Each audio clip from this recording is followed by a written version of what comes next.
A gym with more than 400 members and classes that have 18, 25, or even 80 participants. That's Ion Strength and Conditioning in Wales, and its owner is here to talk with me today about huge client counts in gyms. This is Run a Profitable Gym. I'm your host, Mike Warkentin. Please hit subscribe wherever you're watching or listening. TrueBrain's Top 10 leaderboard for clients in May. It ran from 341 to 941 clients, and these are single locations. Running a big gym is very different than running a gym with 100 or 150 clients, and I'm really excited to talk to Robin Sowden-Taylor today because he put one of his gyms in the top 10, but he has a second gym that's a little bit smaller. So he's the link between big and small gyms. Rob, welcome from Wales. How are you today? Mike, brilliant. Thanks for the invite and opportunity to chat to you. It's like I said, I've been an avid listener for years of the podcast, and it's had a fantastic influence on me over the years. So yeah, having the opportunity to chat here today is awesome. So thanks for that. You're very welcome, and you get the chance now to have an influence on some of the listeners out there and share some of your secrets. So I'm going to dig right in, and I really want to ask you this because you've got a really interesting situation. You got two gyms. But one on the leaderboard has triple the client counts of the other one. So I need to know, what are the main difference in running a very big gym and a smaller gym? I think the main difference at the moment is just pure duration. The one facility, our flagship facility, we've had for the best part of 10 years, where our second facility is very much in that growth phase. And, we've been operating 18 months now. So, we have aspirations of following the same blueprint that we've created over the past 10 years in our first facility, and things are moving in the right direction. And, the big thing that we focus on is just being process driven in what we do. And I'm really happy how our second facility is growing. We've got a big focus, like majority of listeners on the podcast, around our community. And, even though we run a larger model in terms of membership base, it is at the heart of what we're trying to do, building around, those human connections, which is such an integral part of this industry. When you look at your two gyms, do you see any problems in, say, the big one that just aren't in the little one because it's still growing, or is everything kind of the same? What do you see? Do I see a big difference? Not really. Okay. Like I said, I think the biggest influence over the years with what we've done in our first facility is just grow things organically, allow things to develop. From day one, did I have the goal of running a facility with over 400 members? Probably not. But I think a lot has changed over the last 10 years. The big saying, without getting too cheesy too soon, is the man that loves walking will walk further than the man that loves destination. And, when you're enjoying the journey, the goals just happen. And, I use that because I think it's such a perfect way of talking about how we've built things. The people that are involved with me at Ion, we're very passionate about what we do. And like I said at the start, it's about being process driven and just getting things right day to day. And the growth, has happened organically.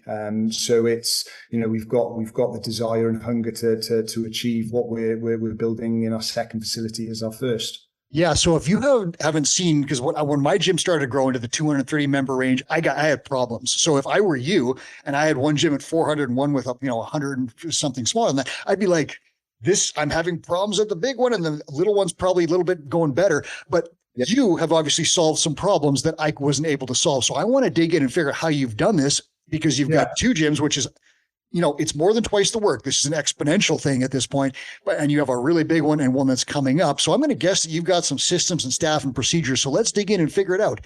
Give me the first summary, if you don't mind. What's the quick summary of your larger gym? Like, we're talking like, what square footage have you got? How much size have you got? Or sorry, how many staff people have you got? What kind of programs you're running? Give me the 411 on this thing. Yeah, so we're a 5,500 square foot facility. We specialize in group training. That's what we do.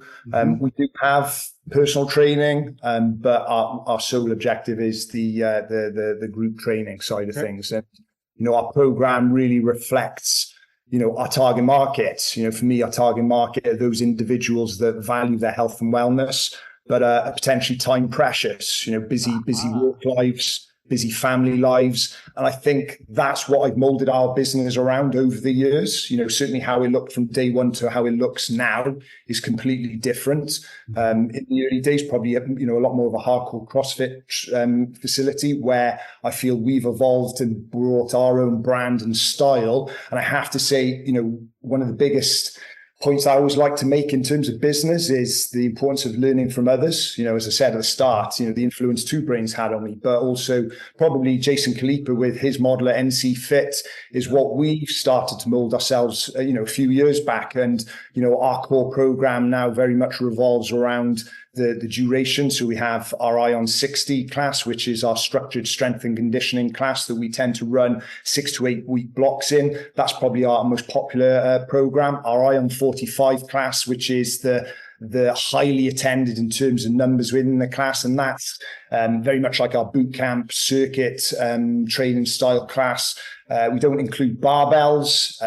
I see it's less intimidated, a lot more all-inclusive. So it really helps break down those barriers to entry. And then we have our Ion 30, which is our 30-minute total body conditioning class. So that structure works really well for us in terms of fulfill our ambitions in terms of servicing the needs of our members. And then, a big part of what we've also had a lot of growth in is the specialities that we programs that we offer. For me, my whole objective with what we're doing and where my passion really lies within this industry is simply, having a positive impact on our local community from a health and wellness perspective. And that ultimately is at the heart of what we do on a day in, day out basis. My team is very much bought into that side of things as well, and understands that. And the specialty programs that we've had we've had a huge amount of growth in, which is fantastic to see. So we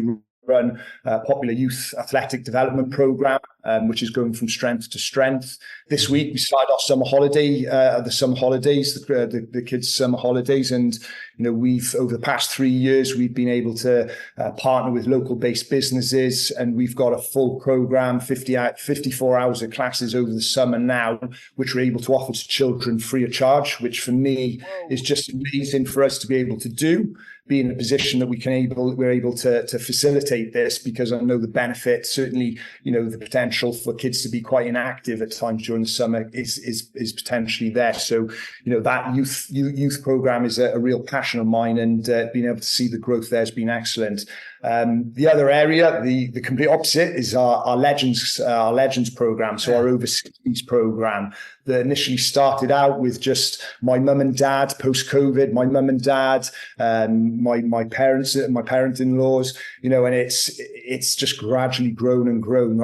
We've got a lady, Sarah, who heads up. She specializes in this in older generation and strength and conditioning training, and we've now got the class to a point where we're running it 5 days a week. We'll have on average anywhere between 15 to 20 over 60s participating in each of those classes. And there's a real community built there as well. We've got a fantastic little coffee bar within the gym. And being able to see that community grow there, again, is extremely rewarding to us, knowing the impact it's having on these individuals and how important it is for their health. My wife, she's my partner in the business as well. She runs. We've also got our 1-year-old little boy, which we love to bits. But it's also her passion for strength and conditioning has naturally gravitated towards that area, and she's started our postnatal strength and conditioning class for mums, which again, be blown away by the popularity in terms of, and it just shows the importance for new mums having a safe space. We're able to close the gym during quiet times of the day, but seeing she runs that class 3 times a week, and we'll have on average 20 mums coming with their babies. They also hang around for coffee, and it comes back to the whole ethos of what underpins Ion, and it's about those human connections. So the specialty programs are what I believe post-COVID have really helped take things at Ion to another level. It's been fantastic to see the growth in those areas. So you've got a great focus on groups. And that's a general strength and conditioning. Then you've got your mom fit, you've got your legends, you got your youth, and you've got, I really like this 30, 45, and 60-minute classes, which I never thought of doing shorter classes than an hour. But as I've aged here and become busier, I would gravitate towards your 30-minute classes because I want to get in and get out. And there are other people who are just like me. And you found a bunch of them. I got to ask this, how many staff people does it take to manage all these groups and all these clients? What have you got? And do you share them between locations? Yeah. So, I mean, that it keeps coming back to our members' needs, and that's how we've evolved things. So, with us being, why I say we specialize in group training. So we open at 5 a.m. in the morning, which is early in the UK. In the US, in Australia, it's a little bit different, but in the UK, it's early. Our first class is at 5:25 in the morning, and our last class is at 7:30 at night. And we have literally classes throughout the day, back-to-back classes. All well attended. This brilliant, this fantastic to see. So obviously staffing it, manpower is a big part of it. My background is in professional sports. So I had a 10-year career as a professional rugby player, and alongside building my business, I've had 12 years working as a professional strength and conditioning coach in rugby. The reason I say that is I'm coming from a team sport background. From day one, I really realized and understood the importance of building a team, of building a strong team. And for me, in the fitness space, in what we talk about in terms of business, the point that a lot of people talk about is client retention and how important that is in the business. And I couldn't agree more. But I think my focus has certainly become a lot more around staff retention and having a focus on my team, because what I ultimately want to try and achieve with what we're doing as business is focus on them in terms of providing an environment that they enjoy being in on a daily basis, making sure that their well-being's in space and people aren't being burnt out in terms of certainly the busy classes that we run, that they're also earning a wage, a salary that allows them to see longevity within the business at Ion. And that's been a big focus for me. And, what I believe from a team perspective, environment is everything. And, I know we'll go on to talk about potentially what things we do from a retention perspective, but ultimately I'm trying to create the best environment I can. If our environment is strong enough that when people leave at the end of their workout and they're buzzing and they're motivated going into the day and they're looking forward to getting back into the gym the next day or whenever it may be, that's the ultimate goal, because it's consistency. You can have whatever program you want, your strength and conditioning, boot camp, results. I'm not going to say any monkey can write a program. There is more art to it, but ultimately what drives results for general pop is consistency, getting people to turn up, on a regular basis over a long period of time. And that's what I feel we do well. In terms of the team that I have in place, again, probably a big influence over the years has been the book, The E-Myth. In terms of the practitioner, the manager, the entrepreneur. And that's probably how I've really started to mold things. I see myself as my role within the business is now working on the business and, having a focus on business development. We're doing quite a lot now in the corporate wellness space as well. And that's an area that really excites me. We're running outreach projects within the community again. So they're key areas that I'm working on. And my wife, she takes the managerial role where, a lot of the admin, the onboarding new members and that side of things takes place. And then Johnny is our head coach. So Johnny's been with me literally from day one. Started off as a member, got into coaching, and over the years seen the progression he's had professionally, personally. He's certainly one of the best coaches that I've had the experience of working with, and seeing his growth has been amazing. And for me, it's been about trying to upskill Johnny, taking on more responsibility. And now Johnny's really got to a place where, he leads the coach development side of the program, the timetabling, the daily operating procedures that need to be in place, and does a fantastic job with that. So they're the three key roles that I see. Well, when I say key roles, where everyone in the team is a key role. And then we have the rest of the team. So we've got probably a further 10 coaches. 8 would be close to full-time hours.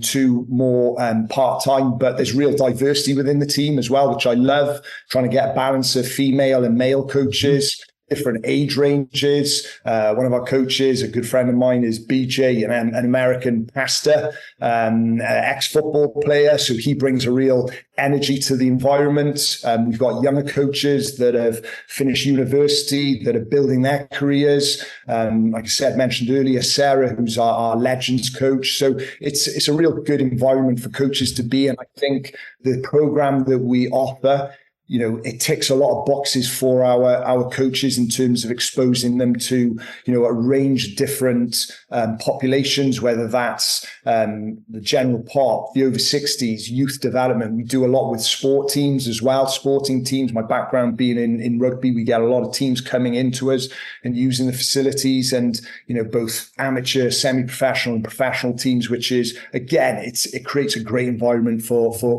to work in. And, ultimately, again, I just keep coming back to that point. That's what the focus for us is trying to really nurture and nourish the team environment that we've created. Okay. So you've got a decent sized team of about 10, and you've got some management level positions and a head coach. Now I got to ask this one, because you have some of the biggest classes I've ever heard of, these 25 to 80 people at times. Like, how do you manage a giant group like that? Yeah, it's challenging. I couldn't do it. It certainly is. But, for me, it's like I said, the environment that I'm used to working in is team sports. Yeah. From early on, it's where I feel I thrive personally, and it's also what I've wanted Ion to build too. When we talk of those numbers, that's very much aimed at our Ion 45, our boot camp style class. On a Saturday and a Sunday morning, we regularly get 60 people attend these classes. Wow. When it comes to more more seasonal style, like holiday period, we'll easily get 80, 90 people in a class. It's the in terms of the running of the classes, the big part for me, the two key points: group management skills, and that's a big requirement from what I need from our team. It's not something that you're going to necessarily learn on a course or from an education perspective. That is experience. That's what comes with experience. And in order to have group management skills, it all comes down to, again, the systems and standards that we have. So in order to run these busy classes, it's a requirement we have, not in just our busy classes. Our standard Ion and our coaching team is every class has the same experience. So whenever people are coming into our classes, everything is set up for that class prior to starting. That's all the racks would be set out with the bars, all the kettlebells put out, all the cardio machine, whatever we're using in that class. We shape the gym floor, manage the gym floor, so it shows our members a standard. It shows that we care about what we're doing, and ultimately we want the member that's coming into our 525 class or the 7:30 in the evening class all to have the same experience. So managing those classes is challenging. And again, I keep referring back to things that I've learned from others. And, I listened to the Bergeron podcast at the start of the year. And what really jumped out to me, because I think at times we also feel a little bit ashamed if we have busy classes, because we may feel that we're not giving the individuals what they, the level of coaching that they need. But again, what's my aim with Ion? It's about having a positive impact on our local community from a health and wellness perspective. The more people I can get into our facility training, yes, it's good for business, obviously, but ultimately I know it's having a positive impact on all these people's lives. And that's what it's about. And Ben Bergeron, quite outly spoken, was like, I don't try to cap my classes. He's running classes, 30 people in a class. And, that's something that he's proud of. I know he talks about the systems, the standard that needed to operate. And that's what it comes down to: organization. If you've got all good organization, good structures in place, then that's what's going to allow you to operate at a good level. And I have to say, these classes that have the high numbers, the energy that's there, the environment that's created is fantastic to see. In our Ion 60 classes, we don't push for those sort of numbers, but still they can be still highly attended. We get up to 30 people at times in those classes. Where we've shaped our program is, it's simple, so it's that whole point, like what we try, within our strength program, we very much focus on the fundamentals, the key movements: squat, hinge, single leg, push, pull. It's about the virtuosity. the performing the common uncommonly well, and that's where we have a lot of consistency. For some people over the years, they haven't really taken to the style of program that we run. We've lost members to other more traditional CrossFit facilities, but I'm very comfortable with that now because I understand the why in terms of what we do. We're building it around functional fundamental movements, and we want people to move as best as they possibly can, and that's at the heart of all of our programs. So how many coaches would you have in a class of, say, 80? Would you have one coach, or do you have more? We tend to during the 80 class, we'll always try and have extra pair of hands on deck, but commonly those 60 classes, one coach is running it. The way our facility is, we've got a nice shaped facility. We also have an outdoor training area that for the larger classes, we'll also use the extra space. But, when we're running these classes, we run them quite circuit-based style, where it's moving from station to station. It's formalized. It has, 5 lanes. Each lane is set up with the right level of equipment. If we're using kettlebells, it'll have your 24, your 16, so it's all mapped out. And again, that's what allows for a good class is the organization and the coach. The exercises, the movements that we're using, they're lower skilled exercises. So it makes it a little bit easier to move around the gym floor and make small little tweaks if needed. But it's, ultimately it is about crowd management. It is group management, those larger classes. Listeners, I'm going to point something out to you here. Rob has mentioned systems a number of times. If you want a gym with a lot of people, a large number of clients, you have to have good systems. And no gym owner who makes our leaderboard and comes on this show has said to me, I don't have systems. You have to have really well-documented business systems. As you get bigger, those systems become even more important, because mine, when I hit 230 members, they imploded, everything fell apart, and I was screwed. If you're going to go big, your systems must be airtight. The best way to do that is to get them airtight with the help of a mentor at 150 clients, and then grow organically with a purpose slowly and focus on retention so that your systems don't get overloaded. So, Rob, I'm going to ask you this, and this is the question that I've been most interested in since we started chatting that I wanted to ask you on this show. Big gyms generally have worse retention. We know this from the State of the Industry report. We see as gyms get larger and classes get larger, traditionally retention gets lower, and length of engagement, people bleed out. So my question for you, I know that you have relatively low churn. Do you have any retention stats, and what do you do to retain members? How do you do what other people aren't able to do? Yeah, it's just going back to what you mentioned there about the systems side of things. Again, I keep saying, referring back to what my work in professional sport. I think, as I said, from an early point, I've been forced to implement systems because I'm not always going to be present. I've relied on my And, I can't stress enough just to back up exactly what you're saying that, we haven't had things perfect, and we've made plenty of mistakes over the years, but it's learning from those setbacks, those failures that, move you on to the success that you can have. But ultimately it's the systems that we have, implemented allows things to move in the right direction. When I was coming on the podcast, we use Wodify as our back end system. So, I had a good look through it, the number side of things. So, our monthly churn is approximately 3%. I also have to point out, so our membership base is 400, roughly around 430 members currently. That's memberships.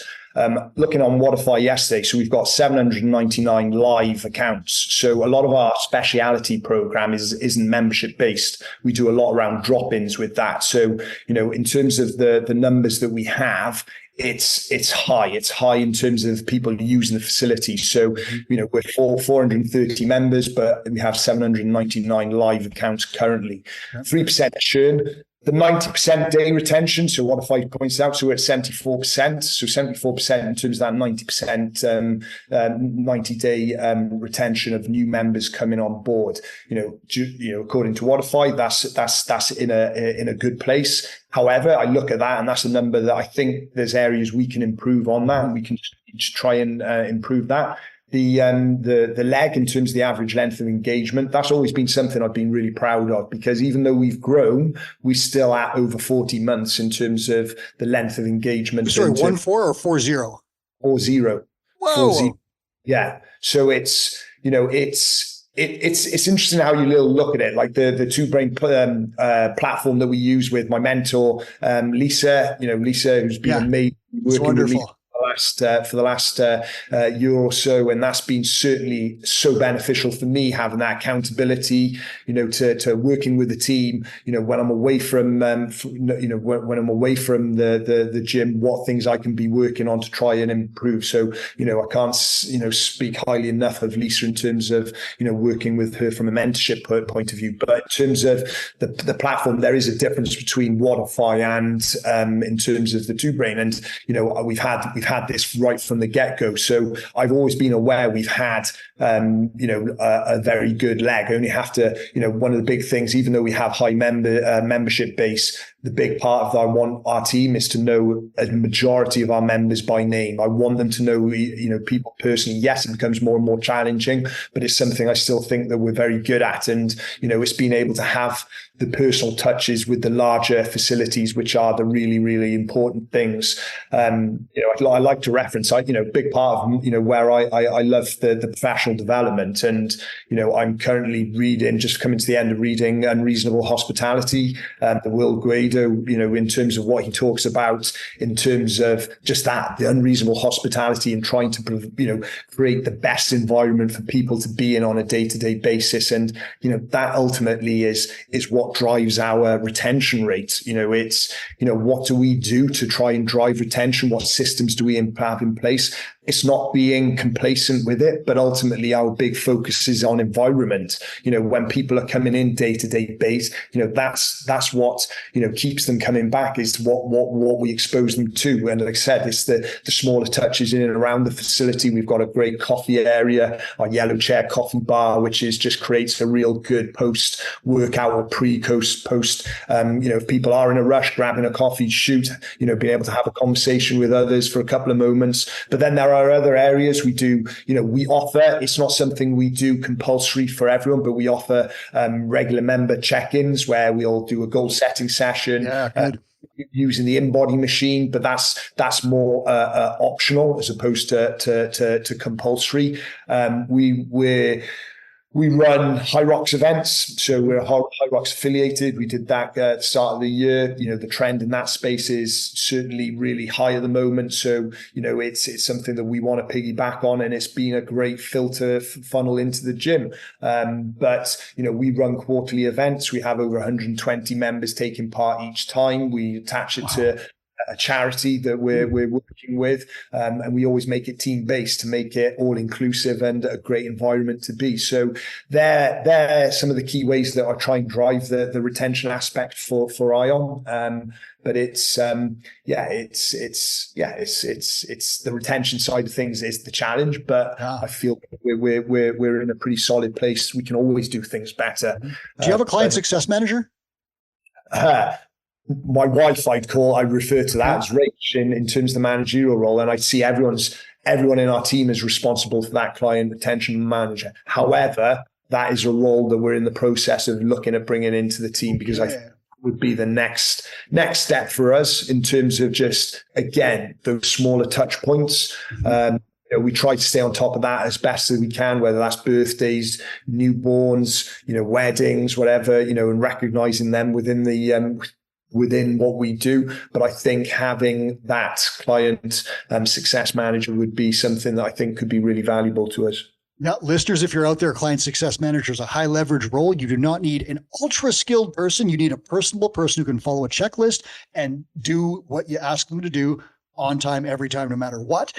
And the person's role is literally to improve retention, drive up length of engagement. And there's lots of ways you can do that. It can be with simple things like calling absent members. Hey, I noticed you haven't been in the gym in 3 days. When are you coming back? Stuff like that. There's also birthday cards, gifts, surprise and delight type things. There's a ton of different things that a client success manager can do.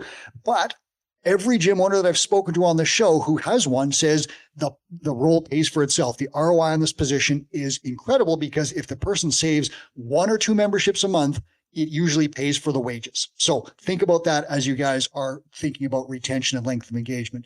I'm going to ask you this one, Rob. You said you have stable numbers and low churn. How do you acquire new clients? Do you have any stats you can share on that? Where do they come from? If I'm honest, and again, it's not being complacent. A lot of our growth has been organic. Like I said, we've been doing this for 10 years. So it's taken us 10 years to build up the membership to the place it's been, the place it currently is at. We don't tend to do a huge amount with paid social media ads. So like a lot of the leads that we tend to have is very organic, comes through the website. We're proactive on social media. We put a lot of content out. So, they come through that. But I would say the big funnel for us also has been through our speciality programs in terms of we get a lot of, parents that are bringing their kids to our youth program that like what they see, understand, when they see it in the flesh in terms of what we do on a day-to-day basis. That's a great way of bringing people in. The Mum Fit program that my wife runs, that's been a fantastic funnel also, going from that postnatal training to once they progress, coming on board as members. So, those programs in particular have been a fantastic funnel for our membership base. But it's kind of brilliant. It's kind of brilliant what you're doing, where if you get one person, you should be able to get that person's parent and that person's kid. And one person should be times 3 each time, right? Do you have a process set up for that? Like, do you ask them for referrals and say, hey, does your mom want to join this? Or does your kid want to join this? Or how do you get those people? No, to be honest, no, we don't. I mean, it's like I said, it's a lot of what we have done has been organic in terms of rather than it being forced or planned. I think the big area is probably also how can we lower the barrier to entry. I think there's always, a perception around the style of facilities we run, that warehouse style, when people are used to the health club, certainly in the UK, probably that's, we're always a few years behind the States, Australia, in terms of where the industry is. And I think there's still that point, but the functional fitness space is certainly growing. And now it's about trying to break those barriers down, making people feel comfortable in terms of walking through the doors and understanding, what we're trying to achieve here is about trying to address sedentary lifestyles, nutrient deficient diets, chronic stress, those primary causes of, chronic disease these days. That's ultimately what I'm trying to build ION around is a health facility. And, the more people that can come through the doors, that's the important part to it. So tell me about that. What is your intake process and how does it affect retention? How do you get people in the gym easily and get them training, get them to stay for such a long time? Yeah. So, new inquiries we have, they'll always tend to come through websites or social media or word of mouth. My wife, Rach, she'll always organize a discovery call. So the first part is the discovery call. Rach talks about the goals, the goals, what they're looking for. Like we like to explain our services, our program, what we do at ION. And then from there, there'll tend to be 2 options. So it'll either be option 1 to come and have a no sweat intro where if people are still a little bit unsure, have a little look around, meet someone in person, see the facility, see the class, meet some of the team, which is always a real good way of breaking down that barrier. Or we offer a free taster class for our ION 45, our boot camp class. We always try and encourage them to go to a quieter one. When we say quieter, still one with probably 15, 20 people in it, but it makes it a class. And we'll always try and find ways of buddying them up, a new member buddying up with an experienced member, just so people feel comfortable. Because I understand there's nothing worse than coming through the door when you don't know anyone, you're jumping into a environment. Is trying to make it as friendly and warm feeling as possible from the get-go. So they're the 2 starting points. From there, then they've had a call first, right? Even the trial people have had a call first already. Yeah. So everyone will have a call first, and then it's those 2 options. Okay. Have 2 style memberships. So we have our basic membership and our full membership. So our basic membership is for our ION 45 class, our bootcamp class, and our ION 30 class. Then we have our full membership that also includes all the other classes, and mainly our ION 60, our structured strength and conditioning class. So if someone wants to sign up for full membership, we'll have 2 one-to-one sessions where they'll be introduced to the fundamental movements, the barbell exercises that we use in classes. And it's about trying to just introduce them to the movement. It's not about trying to make them experts in them. That's what class is. Consistency is what's going to help them get there. But it's just a real good way of spending 2 hours with a coach, familiarizing themselves with our program, program, our environment, the coaches themselves, the cueings that we use, and then they'll progress into the class environment. With our I'm 45 class, it is about, like I said, lowering the barrier to entry. It is about, it's a lower skill workout that's required, so we feel comfortable that people can move straight into that class environment. So they're the two options then from that process. So it's either 2 1-to-1s, or depending on the membership they have, they're going straight into our class environment. Okay, so you've got a pretty greasy intake process where you're trying to get people in there fairly quickly, and you're running a group model, so that totally makes sense. And then your retention is pretty good, so you're doing some good stuff there, and you're using the No Sweat intro and a discovery call where you're asking about goals. So those are critical things. Listeners, if you're out there, free trials, just throwing people into class, not recommended. Better retention, better length of engagement, better average revenue per member if you sit down or talk to someone on the phone, ask them, what are your goals? And tell them, here's how I get you to your goals with our services. Do you want to sign up? Yes. And away you go. And then you have a 90-day goal review session. That is the best practice to get people to those goals. Do you do goal review sessions? You've got a huge crew. Is it possible to do that with your group? Yeah, we do goal review sessions. As I said, it's optional though. It's not something we'll go through the whole membership base and say it's time to book in. We make people very aware month to month that we have these times available. If people want to book in for the goal reviews, use the InBody machine, talk about the direction they're moving with their training, their nutrition, then that's what I would say. Again, on the retention side of things with group training, but we've also just brought on a nutritionist, Jen. She's absolutely fantastic, and for me, that's a direction that we're really keen on going down, because I really see that's going to help with the retention. It's going to help members achieve the goals that they want quicker as well. She's someone that's very aligned with our methods, our beliefs in terms of what we're trying to do as a facility. So again, that comes into that retention model as well. Is there a limit to how big you can get, and why or why not? I think in terms of the goals, where do I want to take Ion? I think growth, 100%. What underpins this business, Ion, is my passion. My passion is what it's something that I think we all as gym owners have. It's like having a little child, isn't it? That you build, you grow, and over time. And for me, it's a big part of my why. And for me, what does growth look like?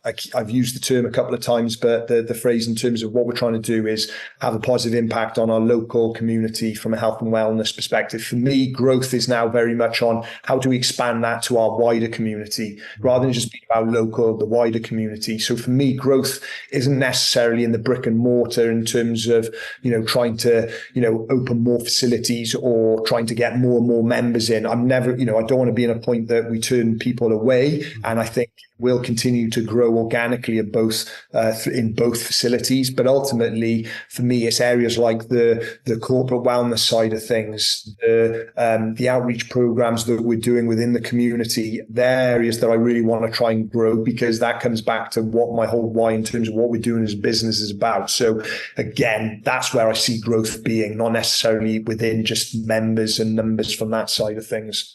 Okay, so you've got some interesting programs that you're going to target. Listeners, I'm going to summarize for you two things that keep coming up in this conversation with a gym owner who has a lot of clients: systems and retention. We've mentioned those a ton of times. We mentioned marketing and acquiring clients a little bit, and that's obviously part of the pyramid. You have to have systems, find your clients, bring them in and intake them and keep them for a long time. But retention is going to be, I would put that in place before you look at client acquisition and marketing, because if you just get a bunch of clients and your retention sucks, they're just bleeding out the back door while you're filling them in the front door, and it's not a good plan. So retention first, and then systems. Start with your systems. Get good systems in place, test them again, then scale up slowly. And when things start to rattle a little bit, you got to tighten them up. And a mentor can help you do this with a specific plan, because I did not do this. I started to scale up, and all of a sudden everything fell apart. I had no one to help me tighten them, and everything slid back down, and we lost money. That's when I got a mentor who helped me bring up my systems to the level they need to be at, find the right number of clients in that system, and then make the money that we wanted to. So, Rob, I'm going to ask you this final question. Your mentor, Lisa, what is the most important thing that she brings to you, and how has she helped you most with your business? I think the word that jumps out at me straight away is accountability. Yeah. You know, for me, that was, so we started working together last year. I took on a new role in rugby that was going to be demanding, in with the international team. So I've been away with the World Cup for 3 months away from the business. I've just got back from Australia, a month away from the business. So I was very conscious. It's still running. Without you. Exactly. And probably the worrying thing is I think it runs better when I'm not actually there. Go back to Australia.